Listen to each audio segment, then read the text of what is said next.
sign, Aquarius, Gemini, and Libra. Kamusta po kayo guys? Okay, so air sign, maraming salamat po sa walang sawang pagsubaybay sa ating mga reading. And kung kayo ay bago pa lang sa ating channel, mag-subscribe na po kayo guys. And i-click mo na rin yung ating notification bell para lagi po kayo guys updated sa ating mga bagong uploads. So air sign, tignan natin kung ano ba ang inyong gabay. Air sign. Aquarius, Gemini, and Libra. So guys, meron po tayong karma. Okay, so air sign, I think, dumadanas ng matinding karma yung iba sa inyo. Or pwedeng yung taong nakapanakit sa inyo. Pero titignan natin kung sino ba ang kinakarma dito. Ayan o. May nagdudulot dito guys ng galit. I think may naisusumpa ang mga air sign. Or pwedeng, pwedeng ikaw yung dumadanas. Okay, pwedeng karma ng mga ninuno, ng mga magulang mo, pagkakamali ng mga magulang ng mga air sign, or pwedeng kamag-anak. Pwedeng kayo guys yung nagbabayad. Okay? Mararamdaman mo yan guys.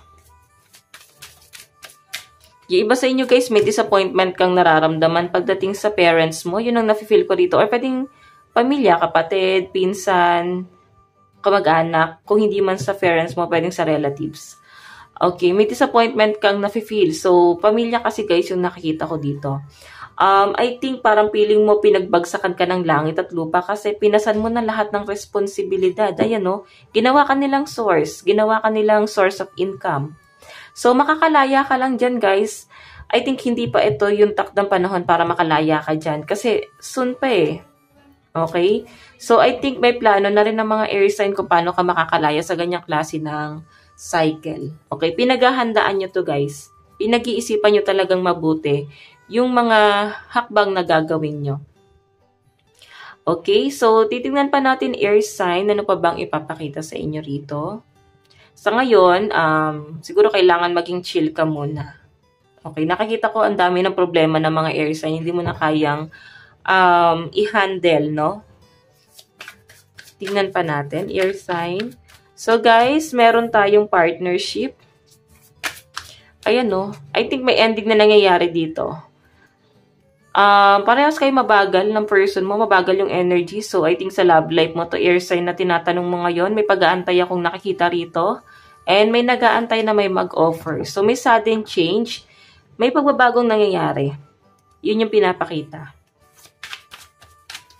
Meron po tayong 7 of Swords and Strength. So, alam mo, kahit anong mang ending na nangyayari sa inyo ng person mo, sagutan, pag-aaway, pagtatalo, sa pinapakita sa akin, guys, magkakaayos lang din eh. Or nagkakaayos lang din. Okay? So, ngayon parang kailangan mo munang hayaan yung person mo. Makapag-isip-isip. Or kung hindi man to guys, sa person mo, pwedeng sa pamilya, pwedeng may nakakaalitan kang kamag-anak, relatives, kaibigan, kung sino man yung nakakaalitan mo dito guys, nakikita ko na parang hahayaan mo muna. Pwedeng mag-iisip-isip ka rin dito muna. Okay, kasi nakikita ko na mas maganda na magkaroon muna talaga ng distansya para makahinga muna yung isa sa inyo. Okay, so nakikita ko naman na maayos din to kung may gulong nangyayari. Kailangan lang talaga munang huminga. Okay, kasi overloaded na guys eh. Tingnan pa natin. Pagdating sa career ng mga air sign.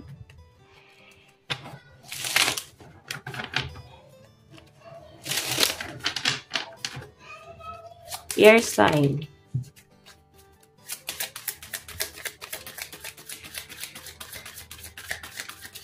So guys, meron tayong Wheel of Fortune.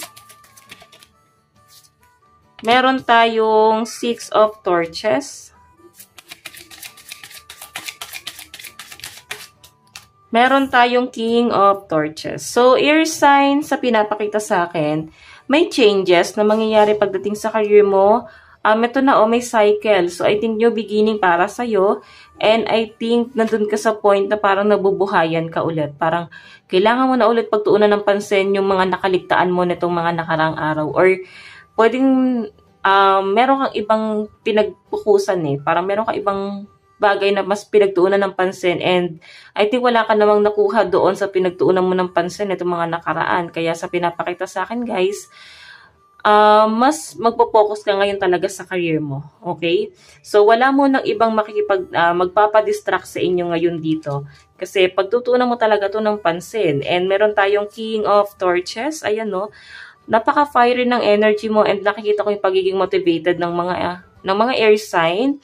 And parang, alam mo na sarili mo kung ano talaga yung gagawin mo.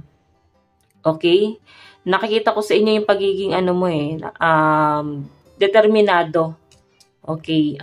I think, alam mo na kung ano yung gagawin mo kasi determinado yung energy mo. Napaka-fiery. So, para kang nabuhayan ng dugo eh. Para kang nabuhayan ng loob. So, parang alam mo yung dugo mo, parang biglang na-trigger. Ganon yung na-feel kong energy. So, tignan pa natin guys. Pagdating naman sa yung love life.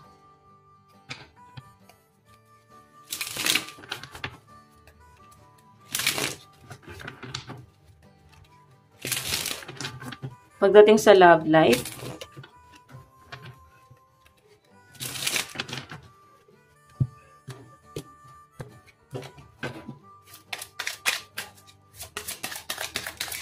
Pagdating sa love life.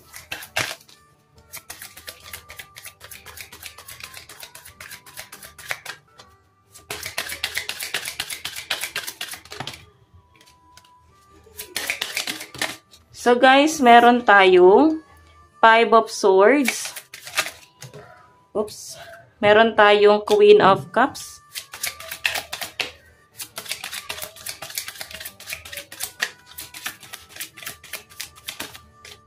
Meron tayong The Magician. So, pagdating sa love life, parang hinahanap pa rin yung halaga. Parang, nasan ba ako sa'yo?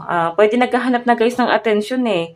Pwedeng naghahanap na guys ng ng affection doon sa person. So, I think, na-attach ka talaga ng sobra dito sa person na to. Kasi hinahanap mo na yung pagpapahalaga niya. Okay? Hinahanap mo na dito yung kung binavalue ka ba talaga niya. Kung darating bang araw na sasaluhin ka niya, parang sasaluhin ka niya pagdating ng araw na walang-wala ka na, pwedeng napapaisip ka na rito. Nakikita ko sa inyo air sign, parang hindi naman sa nagdadalawang isip. Talagang na-attach ka talaga ng sobra sa person mo kasi parang praning nga yung energy air sign. Kasi hinahanap mo na yung halaga mo sa kanya eh. Okay, siguro 5 minutes lang hindi makareply. Pwedeng ikaw to o yung person nakadeal mo. Parang 5 minutes lang hindi makareply guys. Nagde-demand na. Okay, ganun yung nasa sense ko rito, air sign. Okay? Naghahanap guys dito ng para bang paano ba to sasabihin? Parang kung ano ba yung gagawin niya. Okay, parang binibigyan ng leksyon. Parang, ano ba gagawin mo? Ano bang magiging plano mo? Ganon. Okay, so, pagdating sa love life mo, air sign, medyo nagiging controlling yung energy. Pwedeng ikaw to na medyo nagiging controlling sa person mo. Okay, so, tignan pa natin ano bang inyong advice. Meron po tayong believe in your good luck. So, hayan, maniwala ka daw air sign sa kakayahan mo. Meron tayong work through your feelings. Taas lang natin to. So, air sign sa pinapakita sa akin dito, nandun ka sa point na nagtitiwala ka syempre sa sarili mo at sa kakayahan mo. Parang nafe-feel mo na at the end of the day, ikaw lang din talaga yung tutulong sa sarili mo eh. Ayan o, hindi ka dumedepende kahit na kanino. Kasi ganito ka nakalakas. So, air sign, na to lang naman po ang inyong reading hanggang sa muli. Nasabi ko naman, lucky number mo is 16, 31, and 5. Okay, 16, 31, and 5. Ito lang naman ang inyong reading hanggang sa muli. God bless and love you all. Thank you!